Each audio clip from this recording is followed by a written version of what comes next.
Welcome to the Sisterhood Collective podcast, where we empower women to break barriers, overcome limiting beliefs, and achieve true success. I'm your host, Laurie Drummond, entrepreneur and founder of 5 successful businesses.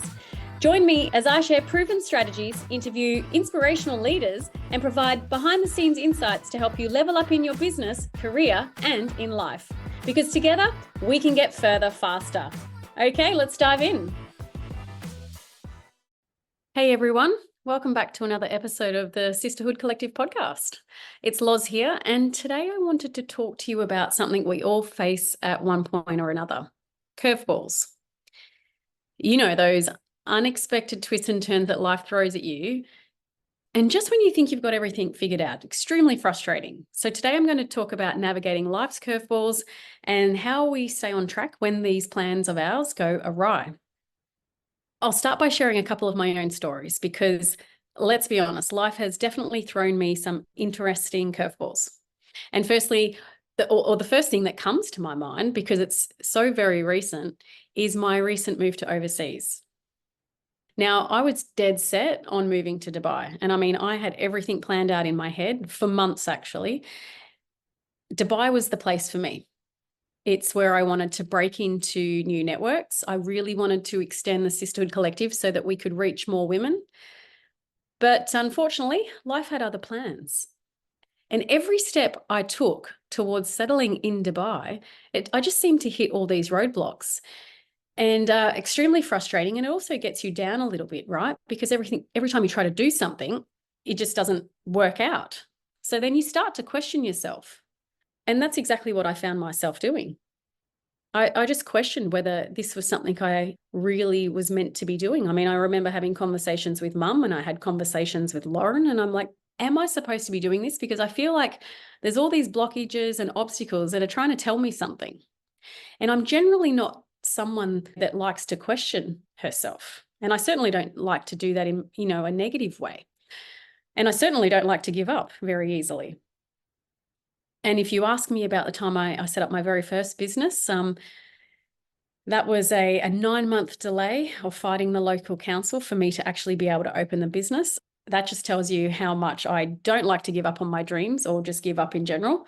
And P.S., I got my business through and that became successful. Anyway, so in true Laurie form, I just wasn't ready to give up on my dreams of moving overseas either. So I guess the thing is, I just had to be open to the possibility that my path might look a little different than what I had imagined. And, this is something I think we should remind ourselves more often, actually. It's not always the way you plan it, right? The outcome could still be the same, but the journey might be a little bit different. So I widened my search a little bit and all my options, and I decided I would start to check out my old stomping ground, Abu Dhabi. Now, I've lived here before, and to be honest, I wasn't really that keen on coming back. In fact, I was adamant I didn't want to come back here. And the whole reason was because I wanted something new. I wanted something fresh. And to be fair, it has been 10 years since I lived here, so a lot has changed. But surprise, surprise, I found myself the perfect place to live here, whereas in Dubai, I just could not find that perfect place. But here it is in Abu Dhabi. And this area has me feeling at home again. And I literally, the moment I saw my new place and just kind of drove in the area, I literally had this instantaneous feeling of happiness inside. And it's really weird, right? I could physically feel the change. By the way, right now I'm in the process of moving. So this really, really, really is fresh. I'm not even settled in yet. But the added bonus of this situation is the fact that I already have businesses here in Abu Dhabi and my business partners and I are expanding. So I guess I have a really good opportunity to meet with them a lot more and be very close to this process. So it kind of feels like in the end, everything has fallen into place and it is exactly what it's supposed to be. What's the lesson I've learned here? I think some of us just knows better than we do. So if you're hitting roadblocks, it just might be a sign to shift your focus or maybe even adjust your plans. And it doesn't mean giving up on your dreams. It just means being flexible enough to let them unfold in unexpected ways. And I think just be open to that. Now, I want to have a little chuckle here. I want to share this little laugh with you. Talk about curveballs, right? So I'll tell you about this time that I thought I was interviewing with the AUDI the car brand. And it turned out to be ALDI, the supermarket. Yes, you heard that right, the supermarket, right? So here I am, fresh out of the army, keen as mustard to jump into the corporate world. So I set up an interview for the role of an area manager. And here I am, all excited, thinking I'd be working with this luxury cars, and this whole new world of luxury, only to find out that it was actually for a job at Aldi. There's a big difference between luxury car brand and a supermarket chain. So the exact moment I worked this out was, I'm actually in the interview, by the way. I'm in this interview. And by the way, I've done all this research for Audi, the car brand, but I'm in the interview and it's the first one with the HR manager. And I say in one of my sentences the word Audi, and she corrected me back when she responded by saying the word ALDI, and she really reinforced and emphasized the ALDI part. And I just played along as if it was, oh, yep, sure, yep, and continued on with my pitch. Seriously, she should have just said no straight away right there and then and closed the interview down, but she didn't. And I was a little bit too embarrassed not to continue at this point because I had sourced her out, right? Now, why on earth I continued beyond this with this process is absolutely beyond me, because this was weeks of my life. And maybe it's just one of those things that, when I commit to something, I like to see it through. I mean, maybe it was embarrassment or even a little bit fear of not having a job. Or also, I guess it could have even been a little bit about intrigue of going through my first real interview process, but as an adult outside the military.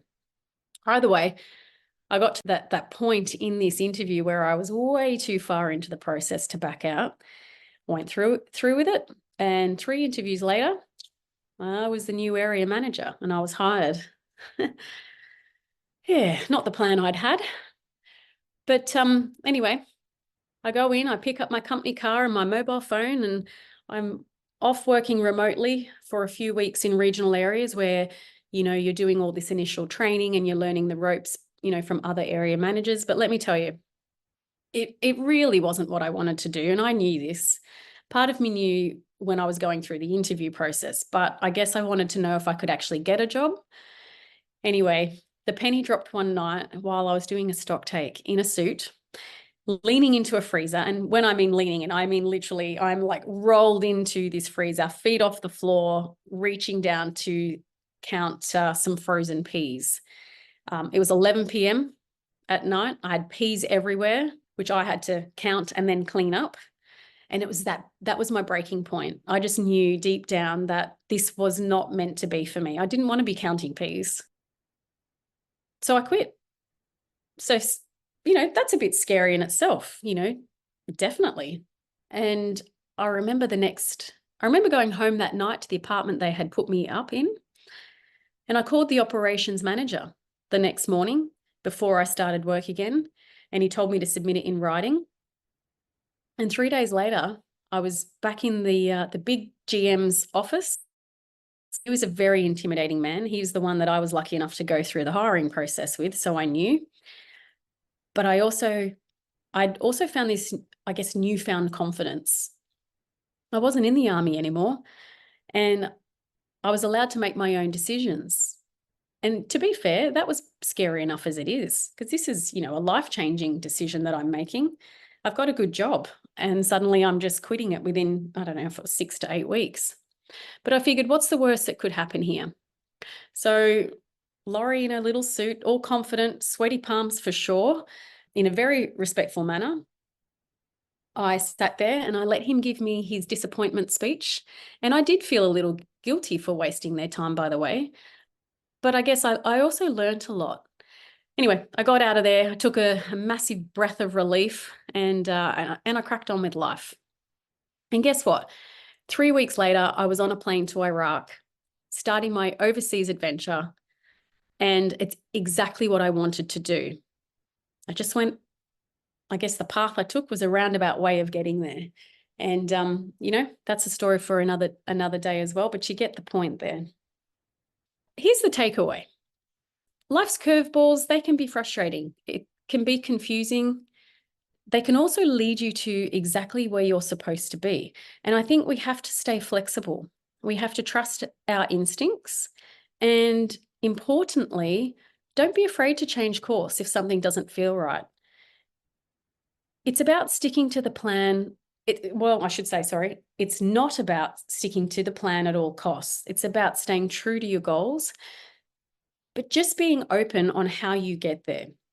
I always say life is a journey and you have to enjoy that journey, right? So before we sign off, I have a little curveball challenge for you this week. I want you to think about a situation in your life where you felt stuck or faced, these continuous obstacles or blockages. Spend a few minutes reflecting on this and then write down 3 different ways you could approach this situation differently to how you're doing it right now. Maybe it's trying a new communication tactic. It could potentially be seeking advice from someone with experience, or even taking a break to gain some new perspective. So choose one of these new approaches to implement this week, or even another one if you can think of it.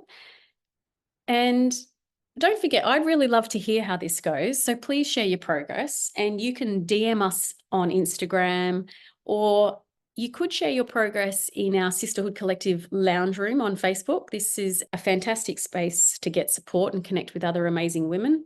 It is private, so you're nice and safe in there. I'd just like to thank you for tuning in again today.